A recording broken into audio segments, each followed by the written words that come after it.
One of the questions we get asked the very most is, do you have a therapist you can recommend for me? And while we wish that we knew of therapists in every single place, in every single part of the country, we don't. So what do we tell them instead, Mel? We say check out BetterHelp because it's online, it's at a reasonable price, and you can be matched with a therapist within 24 hours. I've also used them and they have been great. And if you don't like your therapist, guess what?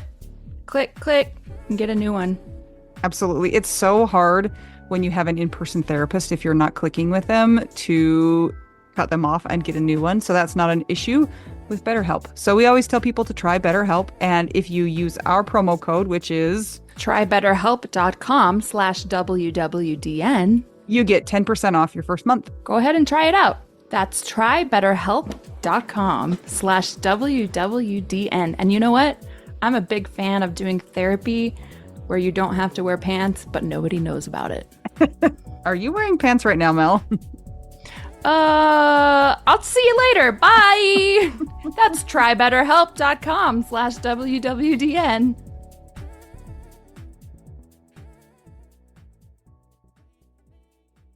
Welcome today. We're excited about our guest. We're excited to have you here joining us on our podcast. Mel, what are we? Who are we? We are Widow We Do Now, and I am not Anita. And I am not Mel. I'm Anita. She's Mel. And our guest today is Eileen Bellew. Eileen Bellew. Eileen, it's a pleasure to meet you. Where are you recording with us from? From New York, right outside New York City. Welcome. It's so exciting to have you. Thank you. Are you a New Yorker by birth?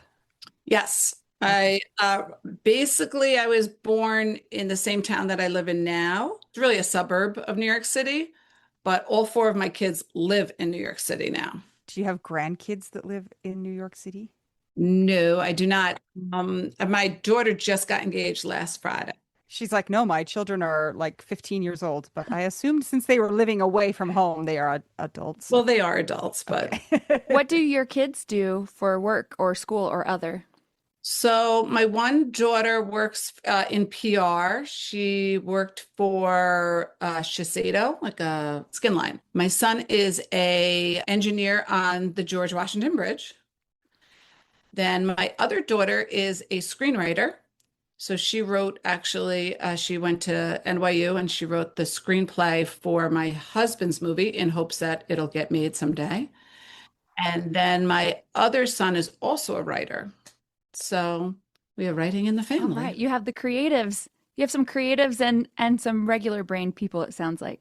Yes, exactly.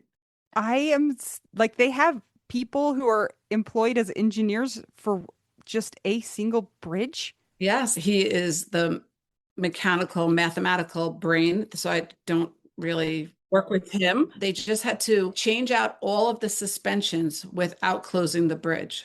So there was, I don't even know how many. And then they had a big suspension party. You didn't realize that there was such a thing, but a suspension party after it was completed. That sounds like a good time.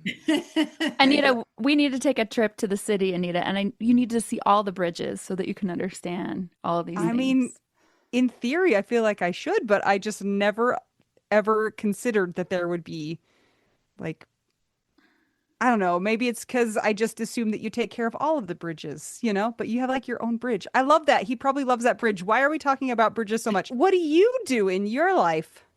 So originally I was a teacher, a science teacher, but then when John was a fireman, so we worked, which is a very like common thing in New York City. We have firemen with nurses or firemen with teachers, and they're able to work their schedules coincide with each other to prevent too much babysitting. And but when John died, I gave up my teaching. I taught 7th grade science, and I had to give it up so that I could, because at the time my kids were 5 months, 2 years old, 3 years old, and 6 years old.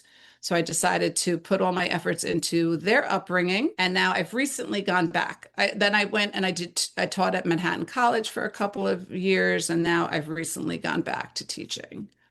Eileen, you and I have a kinship because I too have 4 children, and mine were a little bit older than yours, but still young. And just like kudos to you for still being here and for successfully raising four kids who all sound like they are gainfully employed and not in prison. My hat's off to you. Currently, she said that too quickly.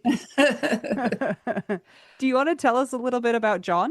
Sure. So originally, when I met John, John and I met at the Brielle Yacht Club, which is named after my first daughter. Now, my daughter's named after Brielle Yacht Club, but he worked on Wall Street. And I thought I was getting into a relationship with a finance guy.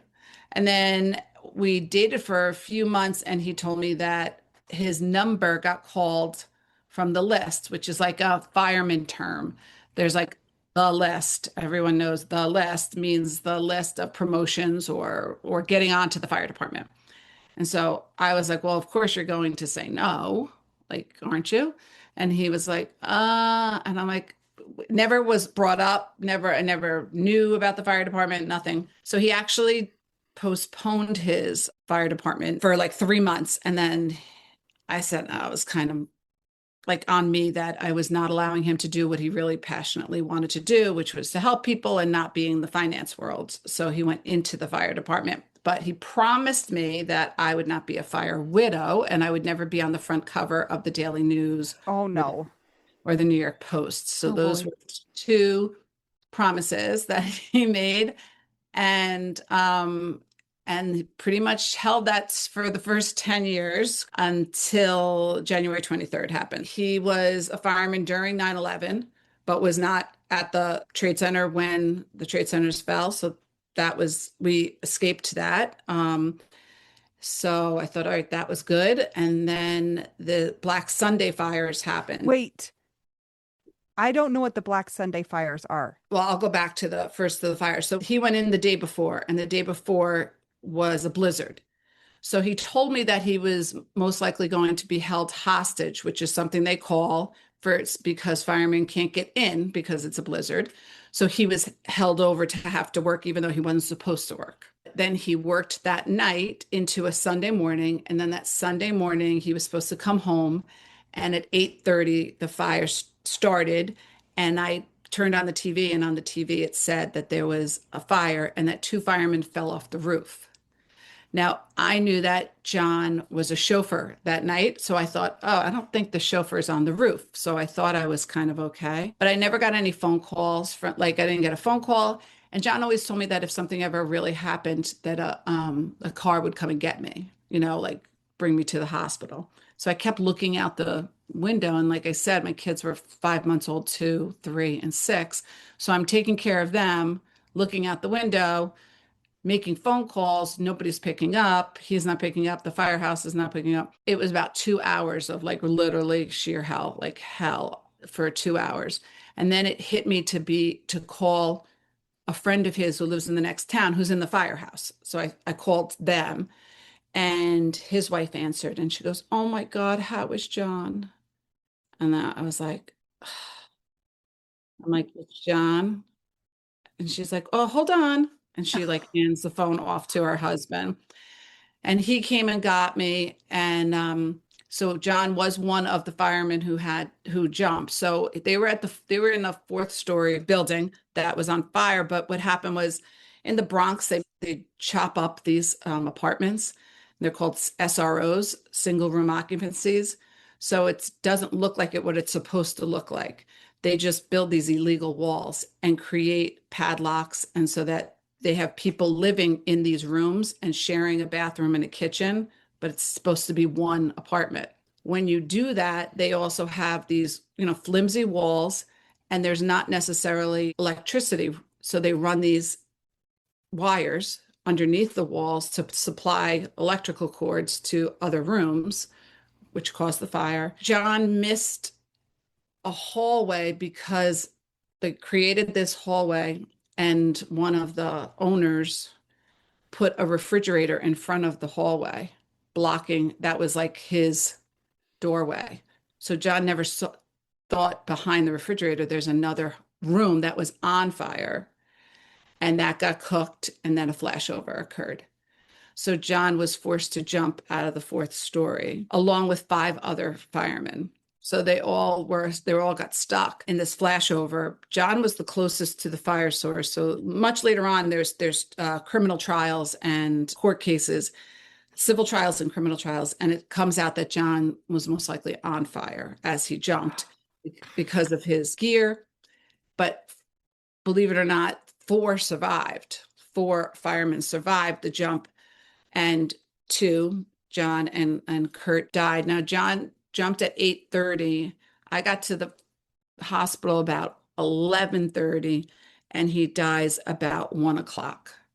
Like my PTSD comes from that time frame, the time frame, like of wanting to know what your husband was feeling and what he had to go through during that experience, during that time that he had to choose to jump or to die or burn to death. So my book that I wrote is called After John Jumped. It's because that is when his soul must have left in my world. It has to be. It can't be when he landed. It can't be 3 hours later in the hospital when I saw him. Like it must be right before it. For me to get to sleep at night, it has to be that, or else I can't get to sleep at night. So that's where my PTSD comes from, and that's where my anxiety comes from.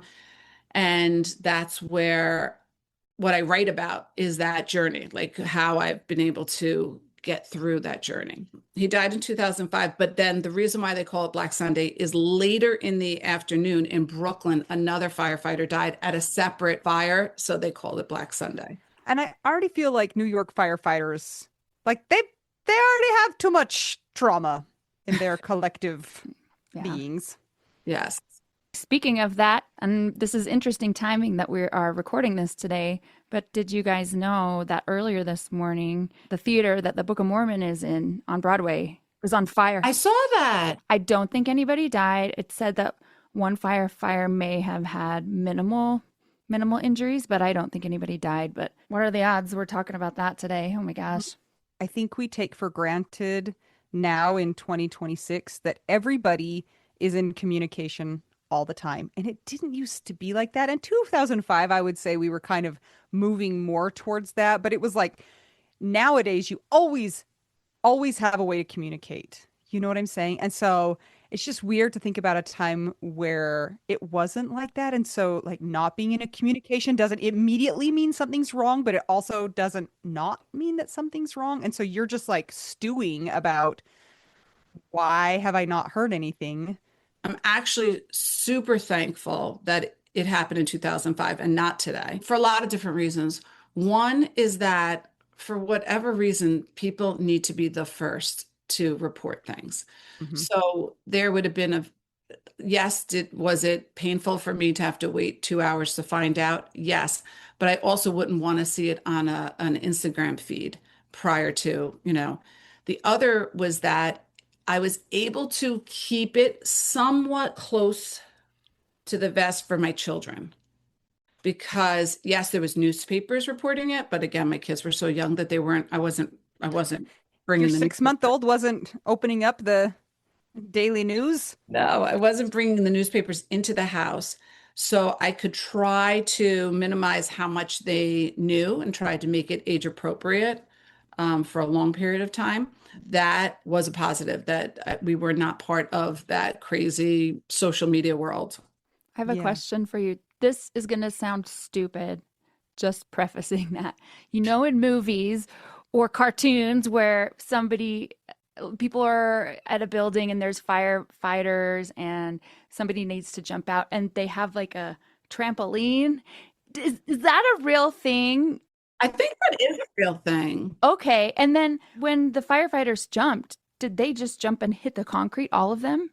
Yeah. So the way, unfortunately for John still had his air pack on. When you see all of like the diagrams of the building and everything, and this is like during the court cases and everything, they'll show like little circles of who jumped in which window. So there was like 4 windows. John's circle is further out of the building, which means most likely John actually jumped out. He ended up breaking every single rib and his femur, and he most likely landed backwards on his air tank. The others, again, they were a little further away from the fire source, so they had a little bit more time and they were able to drop. So if you're holding on and they dropped, that saves them 10 feet, if you're dropping. Two of them had a rope that they carried themselves. This was why there was a big court case, is because the FDNY took away the rope system earlier, years earlier, and was supposed to replace them, but they never did. If John had a rope system that they have today, he would have had a better shot. It happened so quickly, like in a flashover, that the transmissions you can hear call for ropes from the roof to be sent over. They call it a perfect storm because they didn't know about that one room that was on fire. They wouldn't have been in the place if they knew about this room, but the illegal walls, and there's a lot of different reasons why it ended up being a perfect storm. But you didn't know any of this at the time. This is all the information that comes from like probably a years long investigation about what exactly happened. So like all you know is that he jumped out of a building and you don't understand really why or what was going through his head. And that has to be awful. Yes. Well, because too, again, where John jumped out of that window should have had a fire escape on it if it wasn't chopped up. So again, in my head, I'm wondering, does John think he's jumping onto a fire escape? Or does John know that he's jumping out of the fourth story? It was also an alleyway. So, like, how we were saying about a net or something like that. It was the way that it was constructed. It was an alleyway. So it was really 5 stories because behind the apartment was like a basement. And they could not get like an aerial ladder or something behind there, just the way that New York City is built. Oh man. So all of this is traumatic. And now were you on, or was he on the front cover of the Oh yeah. whatever? And Yeah. I was like as ugly as can be, looking like the worst I could possibly look. That was the thing that popped in my. I'm like, you told me we weren't going, I was never going to be on it. The other thing that's like, the news doesn't care. The news just wants a good picture. And a good picture is for little kids who have no idea that they're attending their dad's funeral. And like my 2-year-old was on the front cover of the New York Times because all she wanted to do was play with the electric windows in the limo. She thought it was the coolest thing. Plus, they didn't have to be in car seats for the first time, Yeah. and it was the greatest thing in the whole world. And like when the limos pulled up, they're like, "This is so cool." And I'm like, "Oh yeah, really cool." Like we're going to dad's funeral. At my husband's funeral, there was about 10,000 firemen Wow. lining the streets. And so, and my 3-year-old son wanted to go. His coffin was on the fire truck in front of us. And he's like, "Can I get on that fire truck? Can I go on the fire truck?" And I'm like, "Oh, your dad's coffin's on the fire truck." So they wanted that photo. Like they have their ideas of where they want photos. And when you're walking out and all you hear is, so part of those couple of days, and again, this is like, I feel like nowadays people who have like funerals or whatever, it's not like back then, someone dies, maybe you get one more day, and then there's 2 days wake, and then there's the funeral. Like that's how it was. Like, so you didn't have this like, let's do a celebration of life later. Like it's not like that. And being that it's a line of duty, like there's protocol and you just have to do it, which was my big issue because yes, he died as a fireman, but he was like so much more than just a fireman. Like he was a dad, a son, a husband, best friend. Like, and it was that part was taken away. So that part was a little tough after I went through all of the, protocols. And one of the other things that, like, my kids didn't have like funeral clothes. I had to get funeral clothes like for them because like they had like Power Ranger puffy jackets. You know what I mean? Like,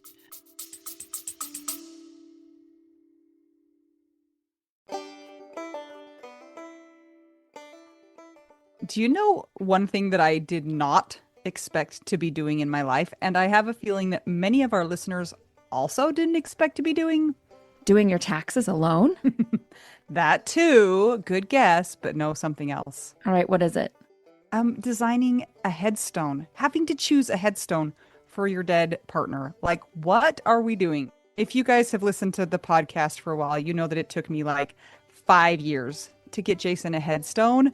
And it was not that great of an experience for me until I started working with Drew Bott from Bott Monument. Drew comes from a long line of headstone makers, but he's different than the rest of his family because the rest of his family is fairly traditional and does the headstones, just like they're supposed to. But Drew creates works of art that are truly unique. Hasn't he won headstone awards? Like, who knew that was even a thing? But yeah, he's won all these awards for headstone design. Well, I have been on this journey with you, Anita, and I know how hard it's been for you to find a headstone. And so when you met Drew and designed it and I saw it, I couldn't imagine anything more perfect. It was amazing.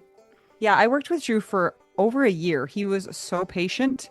And a lot of the things that I didn't love about the process from other places I visited, no pressure, no rush. The other places always made me feel like I needed to do it as quick as possible. It felt like a sales pitch. Hated that. No quotas, and everything from everywhere else I went was so generic. For some people, they are good at designing things and have an eye for putting stuff together so it looks great, but I don't have that ability. So Drew took all of that and gave me so many options. I told him no so many times, but he was super patient. And he was able to design something that I guarantee does not exist anywhere else. And the cool thing is, if you're thinking to yourself, well, great, but I don't live by you, Drew travels all over the country installing really unique and cool headstones. Didn't he take a lot of time also to learn about Jason and the things that he liked?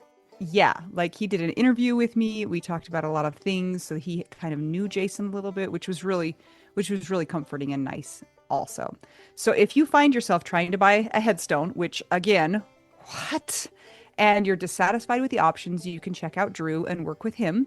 Go to bottmonument.com. Now don't get tricked because like I said, he comes from a long line of monument makers, so make sure it's Bott Monument, BOTT monument.com, and just send him an inquiry and you can start the process and see what you come up with. That's BOTT monument.com.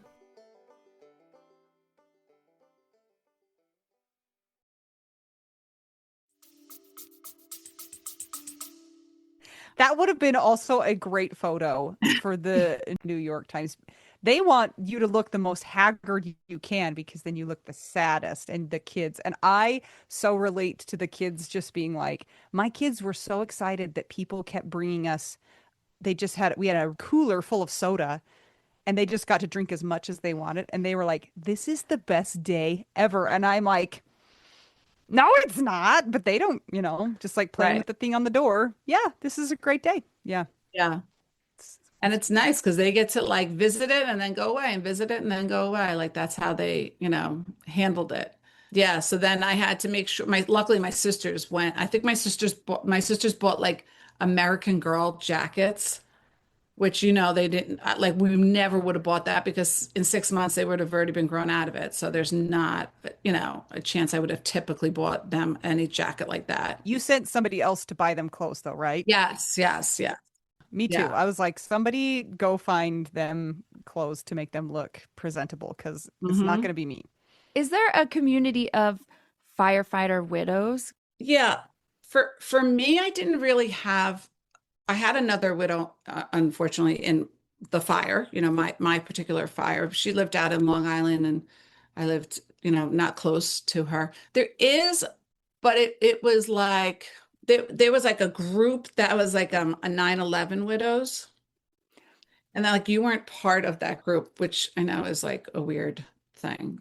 They had bonded with that, right? And then you're not part of that group. And they're further along. It's been a Yeah. couple of years for them. It's a weird dynamic. And there's probably a lot of them too. Like there's a big group of them. So it's kind of like they form this ball. And also, Mhm. like out here for non-firefighter people, whenever we hear that there's a widow that had a firefighter partner, we think of 9/11 because Mhm. that's what the rest of the world knows as, a big fire, United States. Yeah, so it's interesting that like we might have thought that you had a big support group of people that have gone through the same thing, but it's also still, I don't know, there's still some exclusivity with it. Yes. I mean, like with everybody and everything. Yeah. I mean, I did find some other like widows that actually had a line of duty deaths after mine and tried to give them as much support, but everybody is so different, and everybody like what it's not cookie cutter, and it's not just because you've gone through the same thing, as you guys know, like it doesn't mean that you're just all part of the same club and feeling exactly the same thing at the exact same time. Yeah. Yeah. I have a question. I think from the outside world also there's this idea, and maybe it's from the movies, that if you have a line of duty death, a firefighter death, that like it's a very family, like we're gonna take care of you and we're gonna be there for you forever. It's been 20 years. So you've got a good amount of time to say, did that last or did it not? Mine was a little bit different because we had other people that were hurt, so they focused on them. I guess I must not put out the vibe of like of warm and fuzzy. I think people could be slightly intimidated by me, like, so I don't know if I gave off like I need help, I need help, I need help. So I did stay in touch. And this is the thing about John's Firehouse. Most of them are gone now. Like it's a 20-year profession. So most of them have retired. I do know that if I ever needed anything, I still could call that firehouse, even though they don't even know who I am, and tell them who I am, and they will be at my front door to help me. Quick, I need 4 American Girl doll jackets, Yeah. size 20 years old. So they would. Back then, because there was two in their firehouse that were like hospitalized, one needed like help, like meaning like the wife had to go back and forth in the hospital for a year. Yeah. I think a lot of their efforts went there. And again, if I asked for any help, I got it. I definitely think that it would be nice to just get the help without asking, but that didn't happen always. That's such a ripoff because that's what you feel like you're signing up for. Like if we're going to do this dangerous job, you're going to have our back. Yes. And they do. And they do. I don't want to make it sound like they don't. I think too, you just have to advocate for yourself. And when you're in so much sadness and you can't even get out of bed, like you can't even express what you need. And I think that is a lot of it. If I told people what I really, really needed, it would have been done. But you're sitting in such muck and such that you are just can't even verbalize it. And then you get angry that nobody knows what you need. Yep, yep, so true. We were just talking about how everybody's experience is different, even though we've gone through a lot of the same things. I found that I connected more with anybody that became a widow when I was in the fresh grief and they were in the fresh grief because everything was just such a big blob. But then as you go through your healing and time and stuff, then it's like, oh, I see all these differences and As I specialize in my widow journey. this is my track. Yeah. Yeah. Yeah. We've got the arts track, we've got the science track. Yeah. I was just looking on the internet of the fallen firefighters for Black Sunday, and I noticed the one, is it Lieutenant Mayron? Is that how you say his name? Mayron. Yep. After his name, it said Battalion 26, and after John's, it says Ladder 27.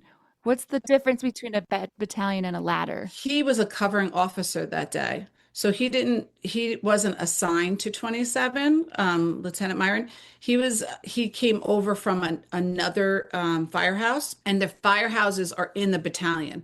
So I think he was assigned to the battalion because he was a lieutenant, so he could go to different houses within. John was just assigned to 27. So John didn't know him the day that night, that shift. But that happens all the time where people are covering. And again, because it was a blizzard, people had to be shifted and covering officers and such. Yeah, so they were not part of the same. So that was another reason. Like I didn't know Jeanette, his wife, before. Like it wasn't like she was in our firehouse and we had Christmas parties or anything like that. The other thing that people assume is like just because you are in the same fire like you bond so heavily, but I didn't necessarily bond with them because some of them were survivors, and I was jealous of that. If you were put into a room and didn't know anybody, you would not click with everybody. I was put into a room with people that I didn't know, and I didn't necessarily, I clicked with one of them, and that's it. And but people just assume like you're going to lunch with these people, but like it's not like I asked to be with this group. It's the same as like after you're widowed and people are like, "Hey, I have the perfect person for you to go on a date with because they are alive and not married and you are alive and not married." And you're like, "Wow. Good job. No. Yes." And also, no. No.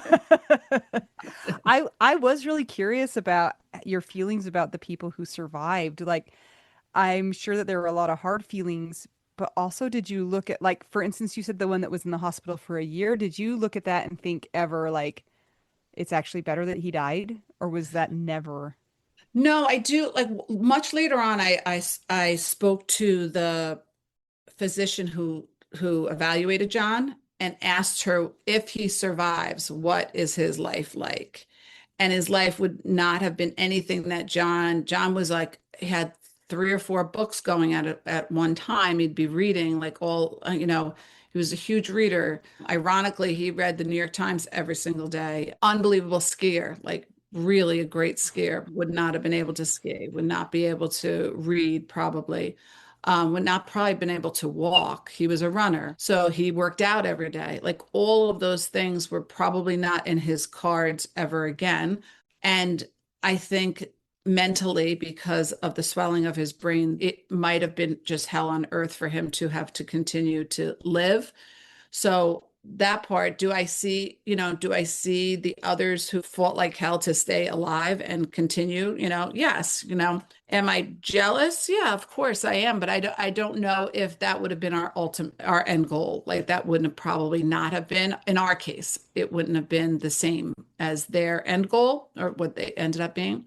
We ended up suing, but we were suing as part of a group, which again was difficult because they're suing for health insurance and I'm suing for someone to mow my lawn. 5 out of 6 of us ended up being with the same group of the same lawyers. So those lawyers were fighting for all of us, but I didn't feel like they were fighting for John. It killed me that I needed them to tell the story, but they weren't telling John's story. That was a battle within myself that I had to deal with.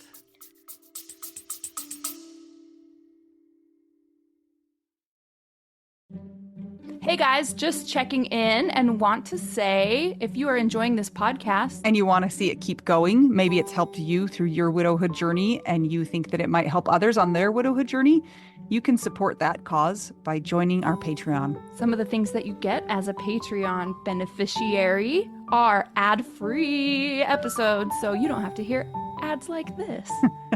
You also get exclusive content, and at a certain level, you might also get an exclusive t-shirt. You can only get that place. That is true. It's pretty cool. There are 4 different tiers available, so check it out. It's patreon.com/WWDN. And as an extra bonus, very often you get your names read by one of my kids, and they will do a terrible job with the pronunciation. And that's like a bonus, I think. I think it's kind of the best. I would much rather hear somebody butcher my name than say it correctly. A child butcher it than an adult do it correctly. Yep. So go to patreon.com/WWDN to keep our podcast going and support the widowed cause. Yes! Thanks, guys! Back to our regularly scheduled program.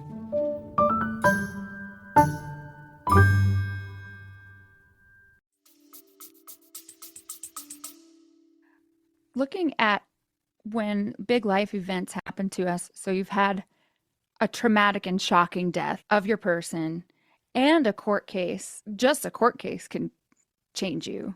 Mm-hmm. Those are difficult. Can you talk to us about who was the Eileen before all this happened, and then maybe the different phases of who Eileen has become?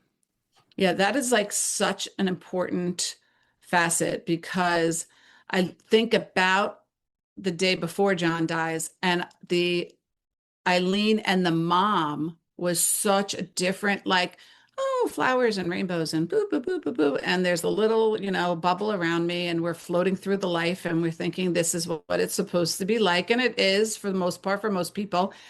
And then January 23rd hits, and I become a completely different person. My brain rewires. I'm no longer who I was the day before. And this is the truth. My children lost their dad, but they lost their mom. They were left with a broken mom. And the mom is not who I wanted to be, but there was no way that I could get the old mom back. And my kids, yes, they had one parent, but they really had a half a parent because my anxiety was so riddled. And I switched my anxiety to because my little bubble popped, I knew that bad things could happen. And that naiveness of just going through life was done. And I put all of my effort into making sure that that the four kids were never going to ever going to get hurt, ever going to feel pain, ever to I think that in the early days I thought skate through life. Like you should be skating through life.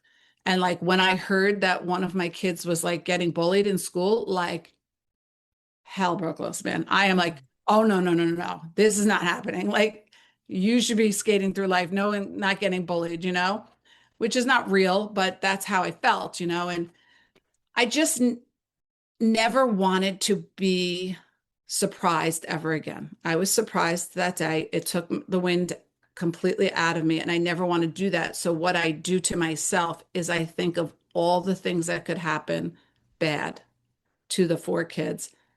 Then I warn them about it. Like I just tell them constantly, make sure you this, make sure you don't do that. And then I live in it. Like, and I don't just live in, like, for an example, my daughter was a cheerleading flyer, they throw them up in the air and blah, blah, blah. And I think I'm doing the right thing because I'm saying, yes, you can be a flyer, but I'm dying inside. So every practice in my head, I'm driving there and I'm imagining that there's going to be an ambulance because they dropped her and she's going to be paralyzed. And I'm going to go into there and then we're going to be putting her on the board and with the neck brace. And then I'm going to go home and we're going to learn where I'm going to put ramps in for that house. And I'm going to, have to homeschool her. Like, but this is every day. And then I get there and I'm like, oh, she's okay. Then I move on to the next kid. And I just like, it just is a constant. And I come up with the most elaborate things that could potentially happen to them. When you were talking about your child getting bullied and you saying absolutely not, is that because you're like, they've already had the most horrific thing?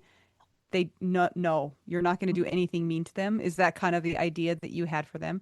Oh, yeah. Yeah. They were supposed to skate through life. Because they already did the hard thing. Exactly. Exactly. And now looking back, did all of those events that didn't go that way make them who they were and struggle? And yes, but at that time, you're so inundated in such anger and that again, you couldn't protect your kid from the worst thing that could possibly happen. So now I'm going to. Yeah. So this is really interesting because I feel like you are me in 10 years to a certain extent. And a lot of things you're saying, I'm like, yes, like yeah, they lost their dad and they lost their mom. And I grieve that too, because like it tears me apart to feel like because I wasn't okay, I wasn't good enough for them either. You know what I'm saying?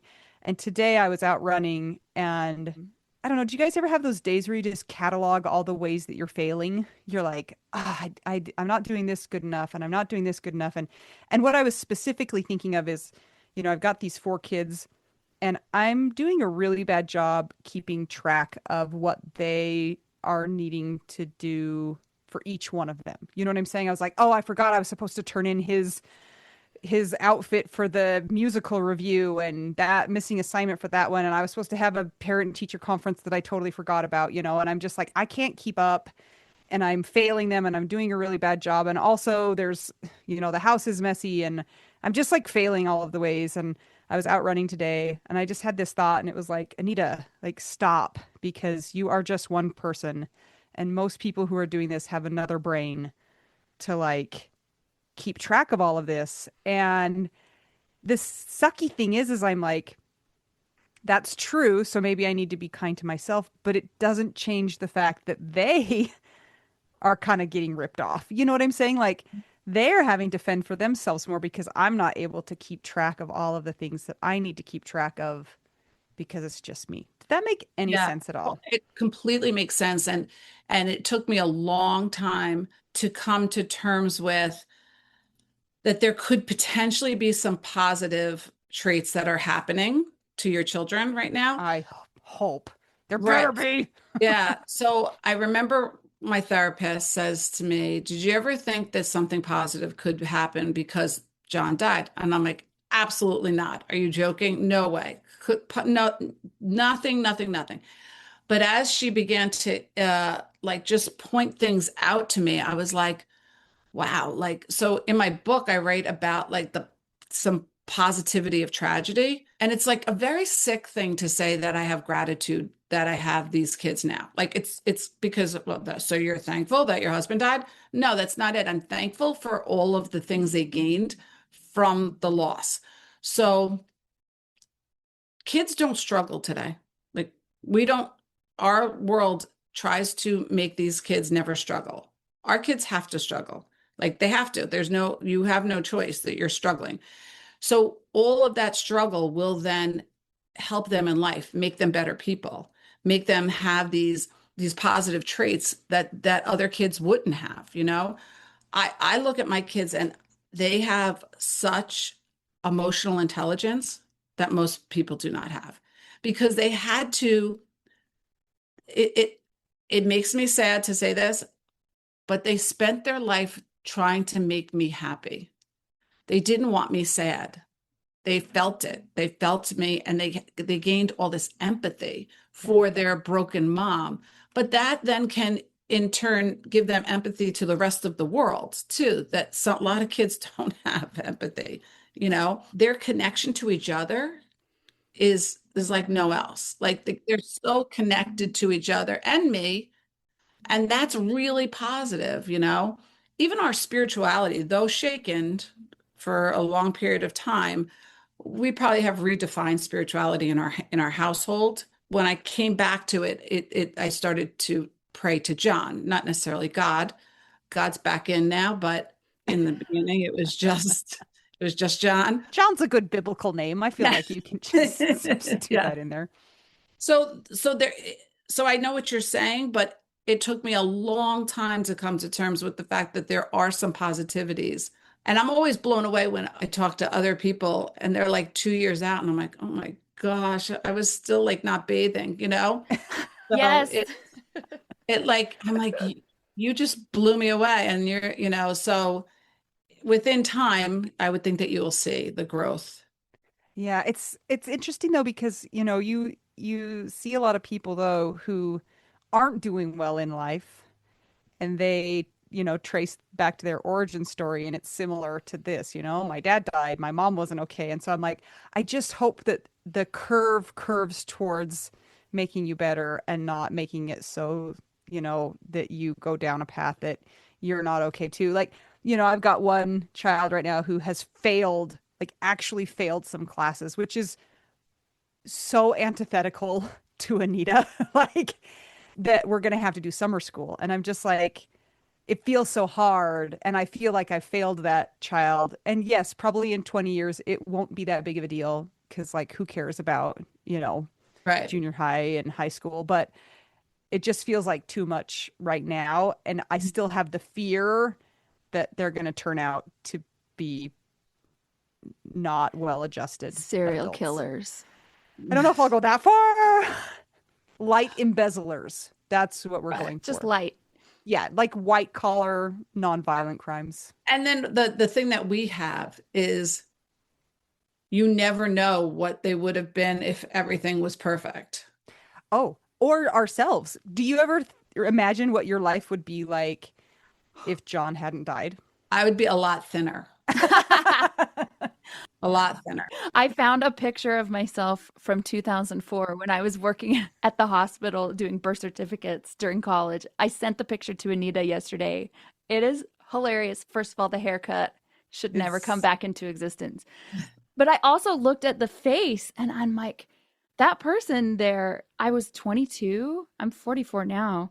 It's like I seem older and more mature in a way in the previous picture, but this version right now is wiser, even though it has colorful hair, like non-natural colored hair. Yeah, and skateboards and does all this stuff. And I was thinking about it today too when I was coming back from the skate park, and I'm like, am I doing life right? And it's like, well, I'm bathing, I'm brushing my teeth, I have a job, I pay my taxes, like I'm trying to help others. It just looks so much different. And I wondered, wow, what if this had not all happened? What would that 22-year-old with a bad haircut look like today?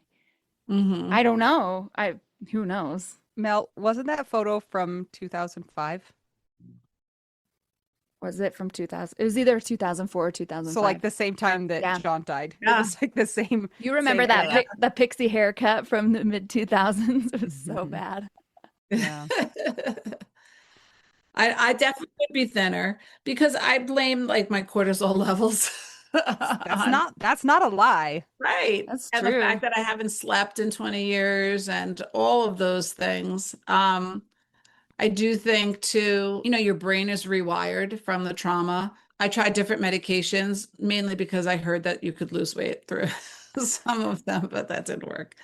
So I don't know. Like it's interesting too, like the amount of time that you would have if you have a partner. Like I could go to the gym, or Or your anxiety would be less.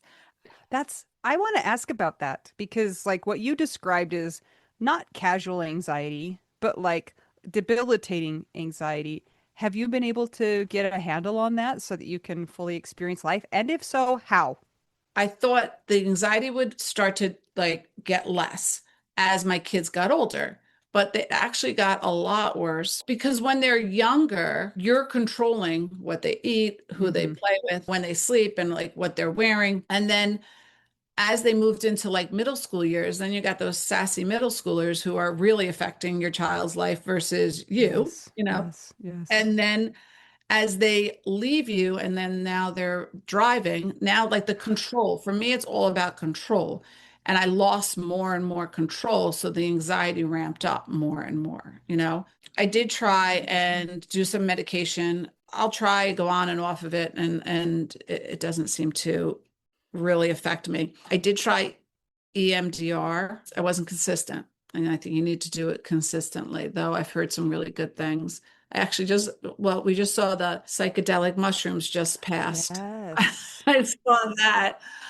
And my kids are like, you should do that. And I remember one time my son goes, do you know there's medication for people who have anxiety? I'm like, yeah, you should do that. Like, You should try that.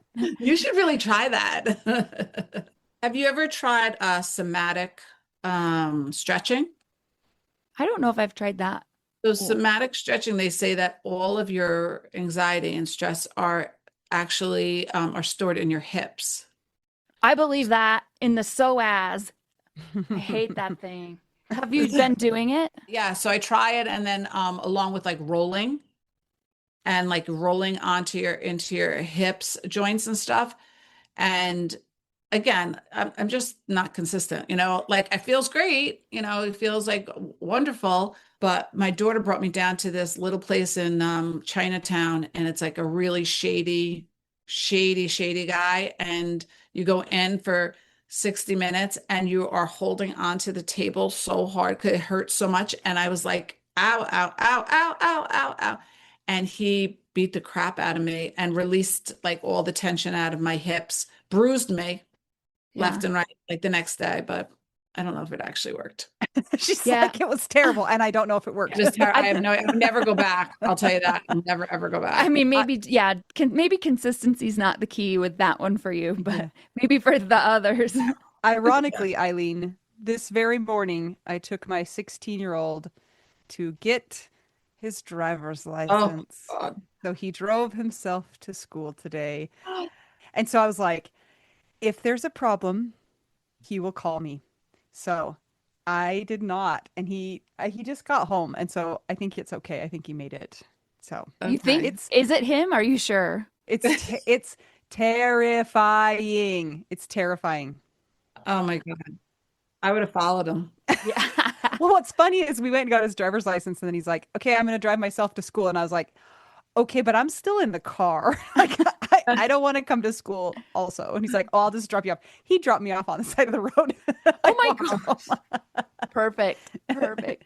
I needed a nice Oh walk my anyway. gosh. It's funny. Eileen, how has the phase of Eileen's healing gone or been going since your kids have been adults and out on their own? All along, I knew that I mean, I wasn't stupid. I knew they were going to leave, and I knew that it was a chancy thing to make my life their lives, like to just pour myself into their lives and take care of them because I knew it was going to end. But it's difficult when, especially like you have a senior, like you're so busy, so busy, so busy, so busy, and then all of a sudden it hits you and they're gone. They go off to college and they're all gone. And that is when I started to write the book. I started to write the book. I was like, I need a distraction. I need something creative, something to keep me with a purpose. That's like my biggest thing is my purpose was to raise them. And I chose that, and that was my choice. But then when they're gone, I had no purpose. I felt like I had no purpose. And I know you're still their mom and they're still calling you and they're asking for this and whatever, but it wasn't sustaining my purpose. Do you know what I mean? I wasn't sustaining like all day long. I needed to do things for them. I didn't.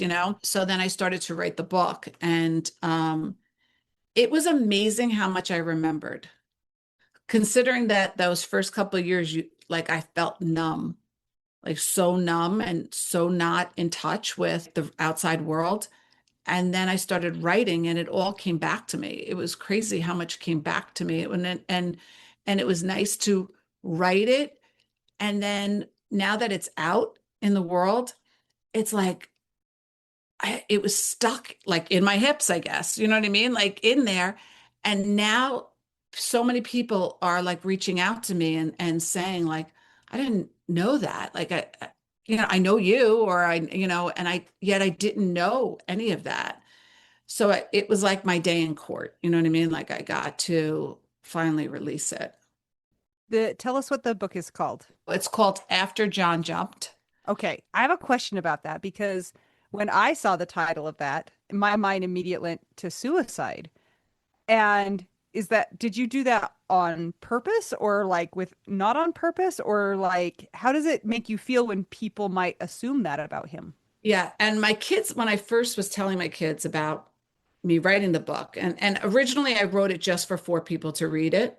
That was it. It was only going to be four people.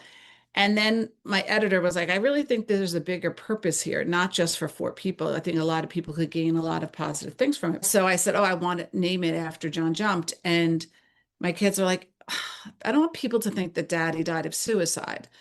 And I said, okay, but I get that. But one, the book cover kind of lends itself to show that it's a fire and a fireman hat on it and everything. And then I address it immediately in the beginning, like in the like that. I understand what it sounds like, but throughout the whole entire book, I never say, so when John passed away or when John died, it just seems so little. Every time I address it, I say, so when after John jumped, this happened, and after John jumped, so that it has to be when he died. It has to be. When he jumps, it has to be when he dies. It cannot be the time that he is on the ground or in the hospital. It just can't be. You know what's really interesting is that I'm just having this thought right now that, and hopefully this doesn't come out like offensively or terribly, but like technically, what's the difference between jumping out of the building? You know what I'm saying? Like he made a choice and he jumped out of the building and that ended in his death. And it's not shameful. And it's interesting how somebody coming into that book can have that, like, oh, it's shameful. And then you realize, oh, it's not shameful, but it's not shameful either way. And that Exactly. almost kind of toys with your mind a little bit and helps you to realize that, like, our perception is a little bit wonky about that. If we're judging somebody thinking, oh, they jumped out of a building on purpose, and then you go, oh, well, he did jump out of a building on purpose, but because he had no other choice, like, that's actually very similar to suicide. People are proverbially, or sometimes, yes, jumping off of something because they think it's saving their life. And so it's like, I don't know if that makes any sense, but it's, Right. we think Still about life, suicide. you know. Yeah. So, and we've had in the last year, it's funny because, like, our small town minds cannot conceptualize the New York Fire Department. Like, we have a fire department in our city. And Mel, you guys don't even have a fire department in your city. You share with the three other cities around you. But I did live in New York, so That's true. I get it. Yeah, you walk around and you see the There's stations. been 2 or 3 firefighters in our tiny little fire station who have died by suicide in the last 6 or 8 months. And so it's definitely an issue. That's a hard job. Yeah. And I mean, There's, even yeah, if it there, opens up conversations about that too, I think it would be yes. beneficial. Agree with you. And there is evidence that children of first responders tend to have higher anxiety Mm, because they are aware that their parent is leaving and that stress of leaving. And that probably has changed with social media. mm. When kids knew their dad was a firefighter 30 years ago, there's not these stories after stories after stories in telling about the dangerous job. So there has been increase in anxiety. And then obviously I know that I've put anxiety onto my own kids, like vicarious anxiety has been placed onto them. And there is like evidence of genetics. So when you can pass genetically anxiety onto others, I can say that when I'm long gone, my genetics will have You're like, "Oh, we've done it all. We gave it to him every way we could. Genetics, through job, through I've screwed you every way you possibly can. nature versus nurture, all of it." Yeah. Eileen, where can people find your book if they want to read it? Amazon, Barnes and Noble, any place that you can purchase a book. It's not in necessarily bookstores, but bookstores can get it for you. Yeah, I would love for anyone to read it. There is a lot of positives. I do discuss in the after John jumped, the second part of my life, I did remarry and discuss dating and being remarried and We didn't even get into that, which I kind of love, actually. You had enough to talk about. Maybe you can come back for part 2. When the film comes out, Yes. then come yes. back and let's talk about it. And we want to hear about your current situation as well. Yes. Okay, I'd love that. Because I noticed you also have a website, eileenbellew.com, right?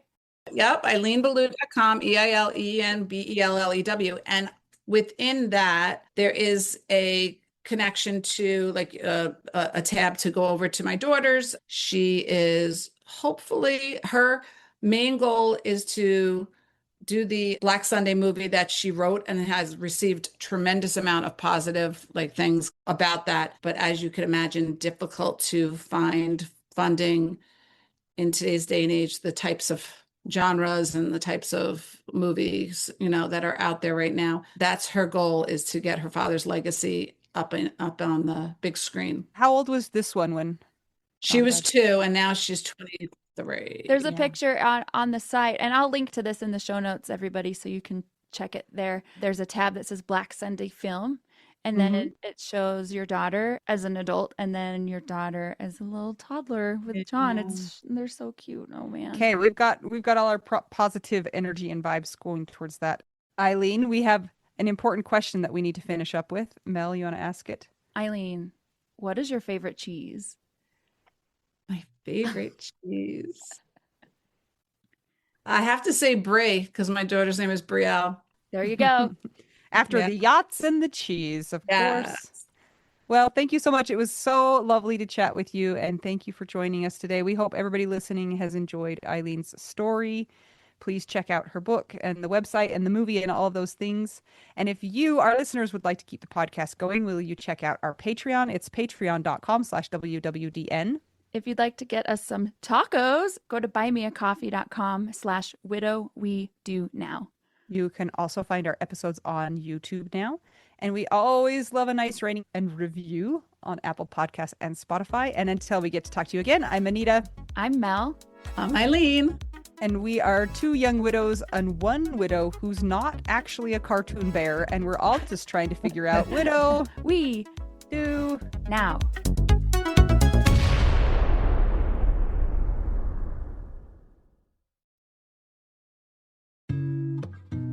Mel, can you please tell me how you feel about therapy? I am so grateful for therapy. I do therapy every single week. Do you think it's a great tool in the widow's toolbox? I sure do. I think it's a great tool in anybody's toolbox. And I am so glad that I have stuck with it because as time goes on, there are more things that I am able to learn about myself. That goes for anything from healing from the death of my husband to childhood things to trying to get outside and be social or trying to address my own certain personality. So yeah, it's really been helpful for me. We have so many people in the Widow Wives Club who have started using BetterHelp and have amazing reviews. It takes away so many of the barriers to getting great therapy.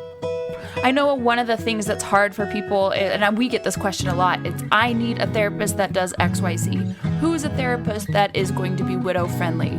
And I know that is so hard to find. When I did therapy that was not on this online platform, it was hard. And it's kind of trial and error, kind of like a new medication, honestly, like a new antidepressant. And the way that BetterHelp is set up is it's easy to find somebody that has your specific needs as part of their expertise. And you know what? If you get into a couple sessions with that person and it's not a good fit, it's so easy to change. You can ask some of our friends in the Widow Wives Club. They've changed therapists and gotten one that has been a better fit for them. Well, a lot of them are lucky with who they get first time. I am so grateful for mine. I love her so much, and it's literally changed my life for the better. This is amazing. So if you guys are wanting to add therapy to your toolbox or need a change in who you're seeing right now, consider checking out BetterHelp. They're one of our sponsors. If you go to trybetterhelp.com/WWDN, you get 10% off your first month of therapy if you sign up with BetterHelp. And let me tell you, the day that I was in the hospital with my dad when he was dying, I was able to instant message with my therapist, and she checked on me all throughout the week. And I was not available for video sessions for a lot of those times because there were things we were dealing with, like mortuary stuff, and I was still able to be in contact with her. So they're very, very responsive, caring. It's such a great platform, and I recommend it to anybody who is looking for therapy. Once again, it's trybetterhelp.com/WWDN. And that's for 10% off your first month of online therapy. You don't even have to wear pants, Mel. I know this. First-hand experience. You can even wear a onesie. Or a twosie. Ooh, scary. All right, bye!